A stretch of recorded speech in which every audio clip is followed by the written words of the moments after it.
Boa noite, amados, queridos, participantes dessa live que estão aí, entrarão e os que virão. Que o Senhor te abençoe, que o Senhor te esconda à sombra das asas dele, até que passem as calamidades.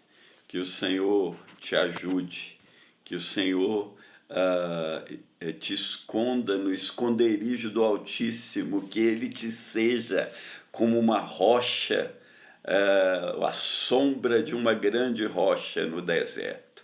Temos passado dias difíceis no Brasil, né? Mas temos clamado pelo socorro do Senhor, porque, como diz Davi, ele nos ouve.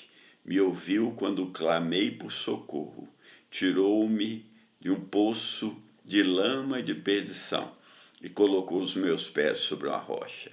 Então, vamos perseverar firmes nessa ministração e nessa oração. Estamos ministrando sobre os milagres de Jesus.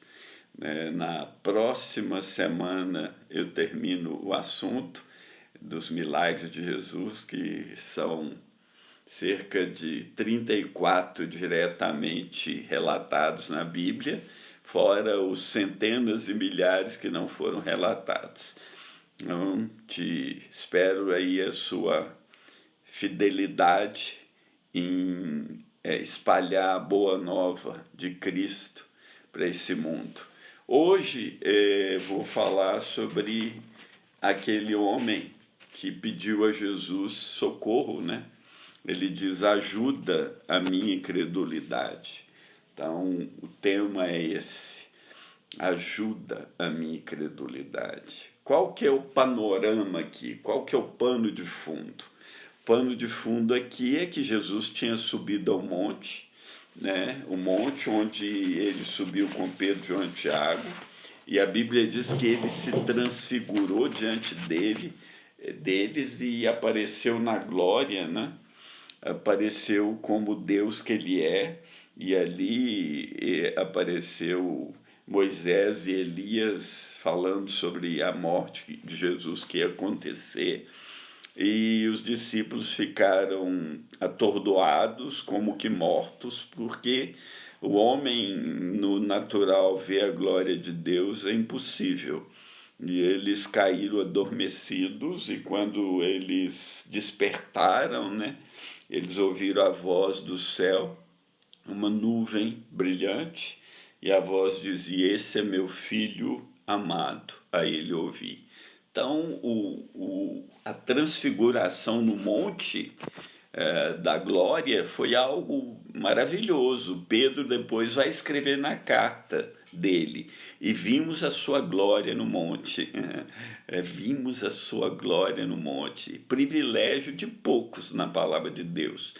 É privilégio de muitos que forem seguidores e que entregarem sua vida a Jesus Cristo como Senhor e como Salvador. Jesus significa Salvador, Cristo ungido, e Senhor é Deus.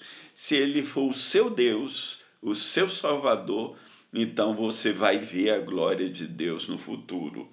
Então, quando Jesus desce do monte, ele depara com uma grande multidão, onde tinha os discípulos que ficaram para trás e alguns escribas que estavam brigando com os discípulos, né? E a multidão viu Jesus descer do monte e ficou espantada, né? E o saudaram, né? E Jesus perguntou, eu vou ler aqui Marcos capítulo 9, versículo 16, e perguntou aos escribas: que é que discutis com eles?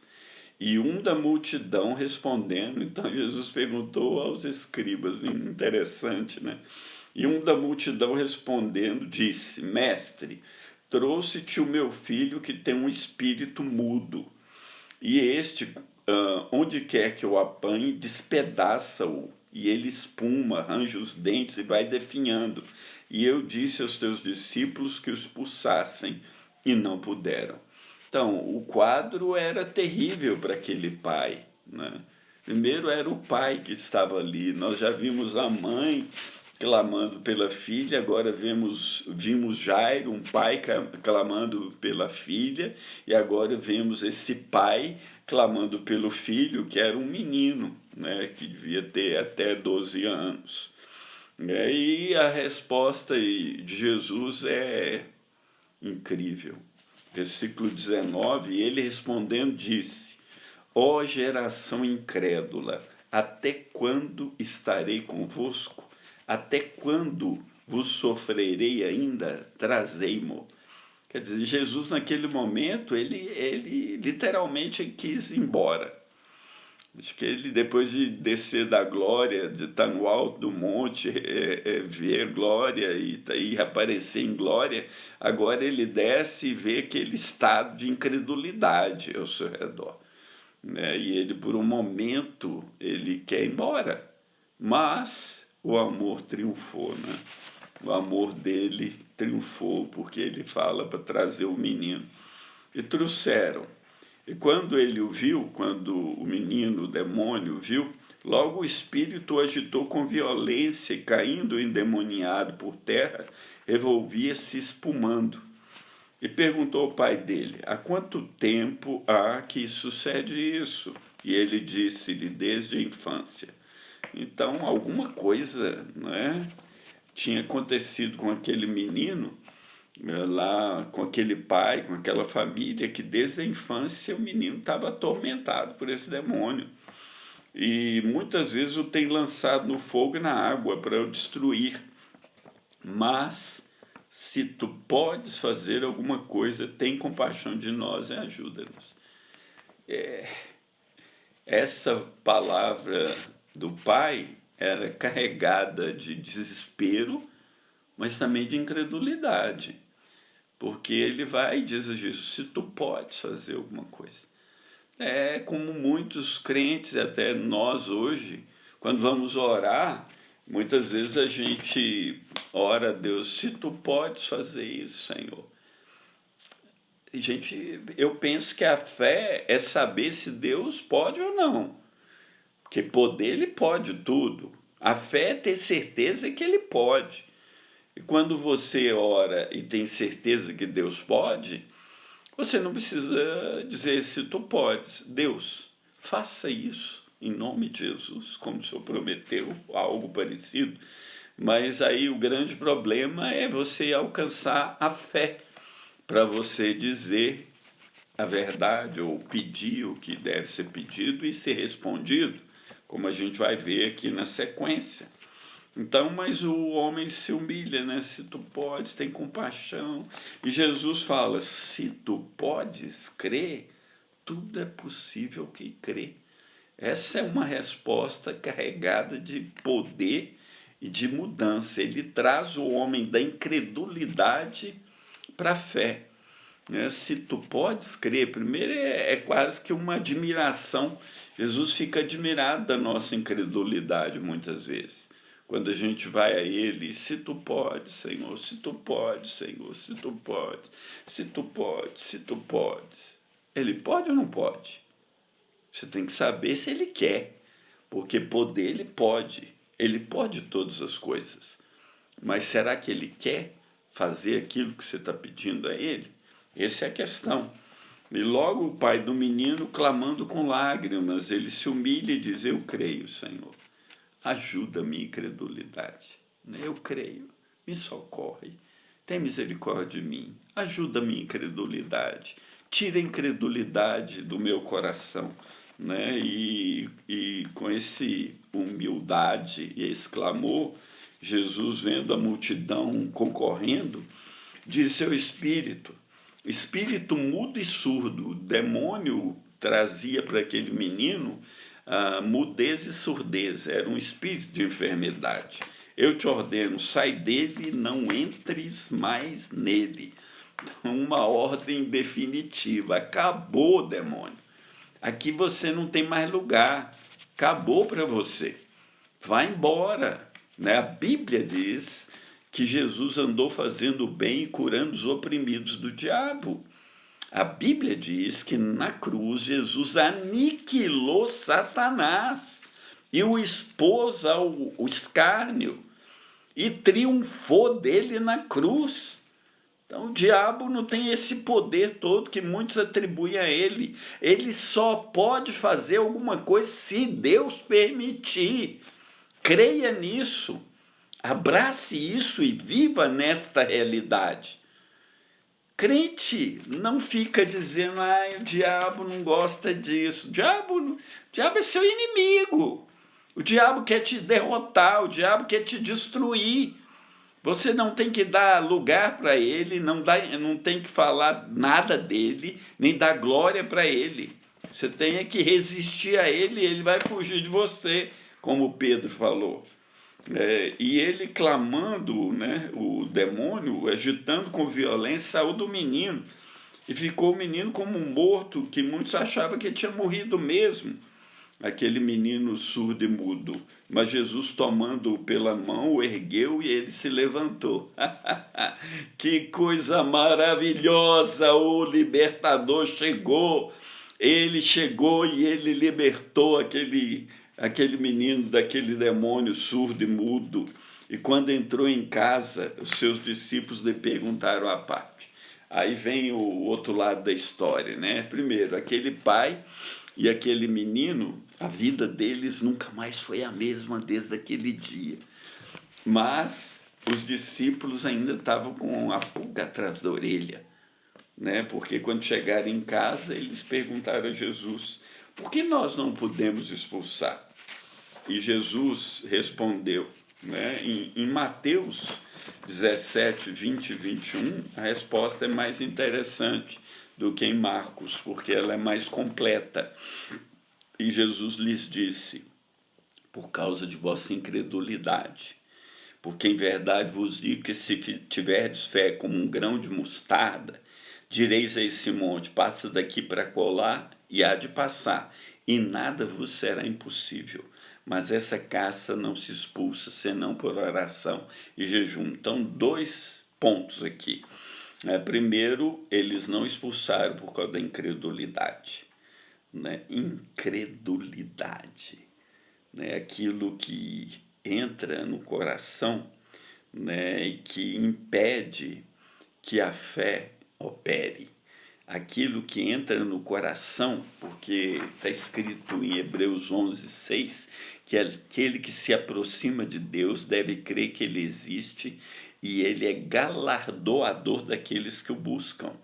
Então, se você se aproxima de Deus e tem dúvidas que ele vai te abençoar, que ele vai te dar presentes, se você aproxima crendo nele, então você está assaltado de incredulidade. Então a incredulidade te impede de receber de Deus o que ele quer te dar e o que ele deseja para a sua vida. A incredulidade te impede que você experimente a boa, agradável e perfeita vontade de Deus. E aí você vive num plano inferior ao que Deus propôs para você. Então a incredulidade é impedidora dos milagres de Deus na nossa vida. E aí Jesus fala, se tiveres fé como um grão de mostarda. Né? Jesus não estava falando de uma medida de fé, ou agora vamos medir a fé. Alguém tem um grão de mostarda de fé, o outro tem 2 grãos de mostarda. Não é isso. O que ele está dizendo é que por menor que seja a sua fé, até os montes vão ser removidos na sua vida. Tudo vai se apartar de você se você crer, né? Se você tiver a fé como um grão de mostarda, menor na fé. O menor no reino de Deus, Jesus tinha dito, é maior do que um homem nessa terra. O menor no reino de Deus é maior do que alguém que foi poderoso pregador, porque ele entendeu e recebeu a fé, que seja como um grão de mostarda. Então abrace a fé, viva a fé, leve a fé adiante, procure crescer na fé, procure receber mais fé, porque a Bíblia diz, Jesus falou, os discípulos pediram a Jesus, acrescenta-nos a fé. Então você pode crescer na fé se você crer, se você buscar, se você abraçar a palavra de Deus, porque a fé vem pelo ouvir e ouvir da palavra de Deus. Então, e aí Jesus disse o segundo motivo que eles não puderam expulsar o demônio. Primeiro, incredulidade, faltou um mínimo de fé. E o segundo, por uma vida que não tinha oração e jejum. Muitos manuscritos da palavra de Deus não trazem a palavra jejum, mas a gente sabe que jejum está ligado totalmente à oração. Então aqui ele não está falando que você só pode expulsar o demônio orando. Não, ele está dizendo que você tem que ter uma vida de oração, que você terá, portanto, autoridade para expulsar demônios e curar enfermos. Porque a mesma autoridade que nós vamos ter diante dos homens, ela é a mesma autoridade que nós temos diante de Deus, em vida de oração, de meditação, de leitura da palavra, de busca de Deus. É isso. Então, eu quero pedir a Deus que abra o seu coração, para aqueles que não têm Cristo, que abra o coração para receber Cristo como o Senhor da sua vida, para que você seja salvo. E eu quero encorajar aqueles que creem a espalhar as boas novas do Evangelho da salvação, a sair pelo mundo, curando enfermos, expulsando demônios, fazendo bem como a todos, como Jesus fez, porque a Bíblia diz que como Ele é, somos nós nesse mundo. Vamos, irmãos, vamos com fé, vamos andar pela fé, vamos viver pela fé, vamos andar em Cristo, vamos espalhar as boas novas, vamos impor as mãos sobre os enfermos, vamos ordenar aos demônios para saírem das pessoas e Jesus Cristo, nosso Senhor, será glorificado. Amém. Eu quero terminar orando, né? Oro primeiro por aqueles que não creem ainda, aqueles que não têm a fé em Cristo, porque a fé verdadeira é em Cristo, não é em santo, não é em Maria, não é em qualquer outra coisa, né? A fé não é um ato religioso, a fé verdadeira tem um objeto, Cristo, porque Ele é o autor e consumador da fé. Então eu oro para que Deus abra o seu coração, para que Deus te leve a Cristo, e levando você a Cristo, que você seja salvo em nome de Jesus. Eu oro por aqueles que são cristãos, crentes, que entregaram a vida a Cristo, que você seja um espalhador, um semeador de boas novas, semeador de milagres, semeador de bênçãos, tocando pessoas, espalhando pessoas. Eu vou dar um testemunho de alguém que eu tenho visto, né, como que essa pessoa, Deus tem usado ela. Todos os dias tem ouvido essa live aí e ela tem pegado isso e espalhado para os colegas de trabalho, para os amigos, para os parentes, e publicando lá. Ela é tremendamente encorajadora. Obrigado, Marlene Cunha, que o Senhor te coroe de graça e de misericórdia. E eu quero orar por aqueles que estão enfermos, que Deus tenha misericórdia, que Deus visite os hospitais, que Deus freie o crescimento do Covid no Brasil, que Deus quebre o poder desse vírus, em nome de Jesus. Em nome de Jesus, ó Senhor, por amor do seu nome, por amor da sua misericórdia, faz deter essa pandemia, para aqueles que estão sofrendo, em nome de Jesus. E Deus, que o Senhor também detenha divisão no nosso país, que o Senhor abençoe o nosso presidente, que o Senhor abençoe os governadores, os prefeitos, que eles tenham o temor do Senhor e que eles tragam uma boa vida para aqueles que te temem. Em nome de Jesus, como está escrito. Fica na paz. Então, eu falei hoje aqui para o Instagram e eu gravei e vou publicar no Facebook e no YouTube. Que o Senhor te coroe Que o Senhor te abençoe, que o Senhor te ajude, que o Senhor te esconda à sombra das suas asas até que passem as calamidades. Compartilha esse vídeo em nome de Jesus.